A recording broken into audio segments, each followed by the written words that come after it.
পরম প্রিয় স্যার বুদ্ধদেব ভট্টাচার্য, তুমি আমার প্রিয় মানুষের মধ্যে অন্যতম।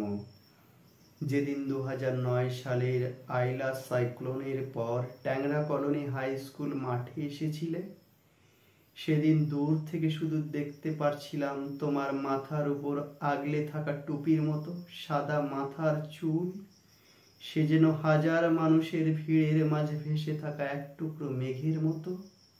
সভা শেষে পাশ দিয়ে হেঁটে যাচ্ছিলে, তখন তোমার পরনে দুধের মতো সাদা ধুতি ও পাজামার সাথে তাকিয়েছিল তোমার মুখ।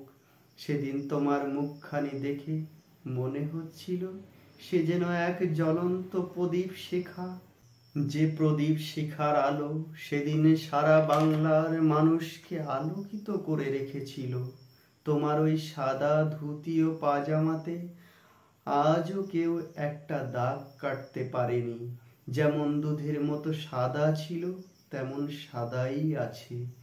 তবে সেদিন একটা অন্যায় করতে পারতে। সিঙ্গুর আন্দোলনকারীদের আপনার পুলিশ দিয়ে গুলি করে মারতে পারতেন। ওই অন্যায়ের ফলে তোমার ধুতি পাজামায় হয়তো একটা দাগ কাটতো। দাগ কাটলেও বাংলার মানুষের আশার প্রদীপ নিভে অন্ধকার ঘনিয়ে আসতো না। আমরা অরাজকতার অন্ধকারে আজ কিছুই দেখতে পারছি না। শুধু ঘুটঘুটে অন্ধকারে দেখতে পারছি নিভে যাওয়া প্রদীপ ও বাংলার মানুষের হৃদয়ে মিলিয়ে যাওয়া সেই ধুতি ও পাজামার মতো সাদা মানুষটাকে। তুমি হারিয়ে যেতে পারো না, তুমি আমাদের হৃদয়ে আছো। পরম প্রিয় বুদ্ধদেব বাবু।